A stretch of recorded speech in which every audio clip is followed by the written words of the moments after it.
Hi folks, this is Marianne Rossiter from Stampinmac.com, and for today's video I'm going to be featuring a stamp set that fits in with this month's blog hop theme of our favorite stamp set, or two or three. I actually have quite a few different stamp sets over the many years that I've been a demonstrator that I could call my favorite, but I decided to use one that's actually still in the catalog, and it's been my favorite probably since day one, Lovely as a Tree. This is actually one of the first stamp sets I got many years ago in the wood format. I've actually upgraded the container to put it in the new containers that we do get now. But this is one of the ones that I've had the longest that is actually still current. So if you have any questions on it, please let me know. But it's Lovely as a Tree, and it's on page 86 in the catalog. What I have here is just a quick and simple card that can be used for many occasions, actually. This could be a masculine card, it could be a birthday card, it could be a thinking of you card, it could be a sympathy card. I've actually done quite a few of those, and all you do is change out the sentiment right up here at the top. It does feature a technique that I would like to share with you today, and it's called masking. So let me tell you what the supplies are. We have here Sahara Sand is the lighter color paper, and then chocolate chip is the darker brown. So I've just pre-cut all of these, so I have these ready. And what we're going to do today is we're going to first stamp this tree right in the middle here. And this is the big evergreen tree from Lovely as a Tree. Let me put that out of the way here. So since we are going to be stamping, I'll bring in the piercing mat. If you saw the first video I did, you saw that this mat was much dirtier. I've since replaced that. And what we're going to do is we're going to do a little two-tone on here. So you can see that there's actually green leaves and a brown trunk. So what I've done, instead of using markers to color the entire thing, I've actually stamped the top of the tree in green, and then I just used a marker to color in the trunk. So I have Always Artichoke, and what I'm going to do is I'm going to take my stamp, and I'm just going to stamp everything but the trunk. You could do the whole thing and then wipe it off, but I just go ahead and do everything but the trunk. Kind of look at it from the bottom. And then I'm just going to line this up right here and kind of off-center it a little bit so I figure out where it's going to go. But before I actually stamp it, I'm going to go ahead and put on some tree trunk. So I just take the marker, and this isn't meant to be perfect. I know it's going to be a little darker green in some areas, but basically you just color on the marker with the thick side, or sorry, color on the stamp with the thick side of the marker, and then go ahead, turn it over, put it where you want it to go, and go ahead and stamp it. And since it's on this nice foam pad, it's going to give a nice image. And there we have our tree with some green and brown. And then what I'm going to do is I'm going to cover it up. I'm going to mask it. And for that, I'm going to leave the green out. I've actually used, everybody has a stack of sticky notes, Post-it notes, whatever they are.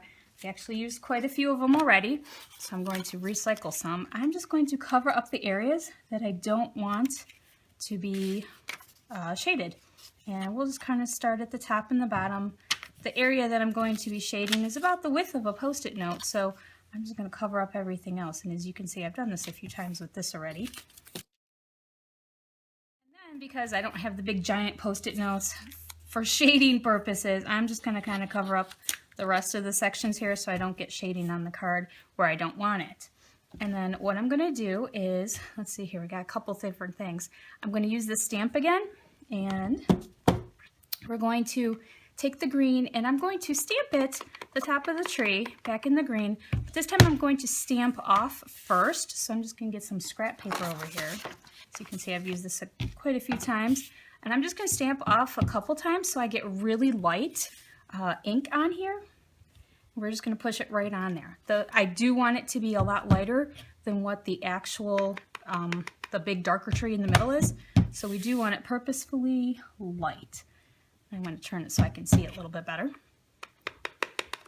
And then by doing that, it kind of gives it a little bit of a shadowy effect, a little bit further in the background. And then we're going to put that aside. And then I'm going to take my sponge. You can actually get the Stampin' sponges. I cut them up because it's easier to use. And I don't bother putting the paper on top. Some people staple what color it is, because I just rinse them off when I'm done and just keep reusing them. So we're going to do very lightly in the corners. Around the edges of the Post-it, and because it is a Post-it, it's kind of sticky. It's not going to go anywhere. And because the paper is much lighter than the ink, we only need a little bit of that ink to show up. And then what we'll do is we're going to start peeling this apart, and you can see the difference between the shaded area and the not shaded area. So I'm just going to peel all these off, put them aside. And then at this point you could put any word saying you want, any sentiment over here. This was actually using the Party Pants stamp set. It's for celebration, just because I wanted a little happy birthday stamp up in the corner, but you can use any sentiment. And we are going to stamp that in the brown. So in this case, it's going to be the chocolate chip. And we're going to go ahead and just stamp it, ink it up real good here, and then come right on the page and line it up there and get it right up in the corner. And then that's your finished card front. And then you can just go ahead and do some assembly.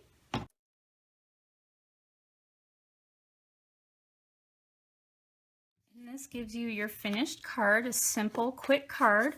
It does feature the Lovely as a Tree set, so there's quite a few different versions of this. Like I said, you could put, I've done holiday greetings up here, a happy birthday that goes all the way across, and you can even add in some glitter if you want with the Wink of Stella. That looks really pretty as well. And actually for this example, I will show you that. So I do have the Wink of Stella here. If you have not seen this, this is pretty cool. It's basically a glimmer shimmery pen. I'm going to shake it up real good and make sure that all the glimmer is moving around like it should. And then pop the top off. And then for this, we're just going to go ahead and I'm just going to go right down the front there and kind of give it a little bit of shimmery. There we go. Was missing some of the glimmer stuff. There we go. And I'm just going to put a little bit of shimmery. It's going to put it all over the tree, and that way when you hold it to the light, you can see the shimmery. It's like little miniature glitter coming out of the pen. So when you do store this, you do want to store it upright so it doesn't come all out of the top. But here's your finished card. Thank you for watching, and I do have a quick variety of other cards that I've made with the Lovely as a Tree stamp set, so let me show you those real quick. Okay, and these are some cards I've made for, you might find them on my blog already, but here's a Celebrate card. I have a few that are very similar to each other, but we have the Celebrate.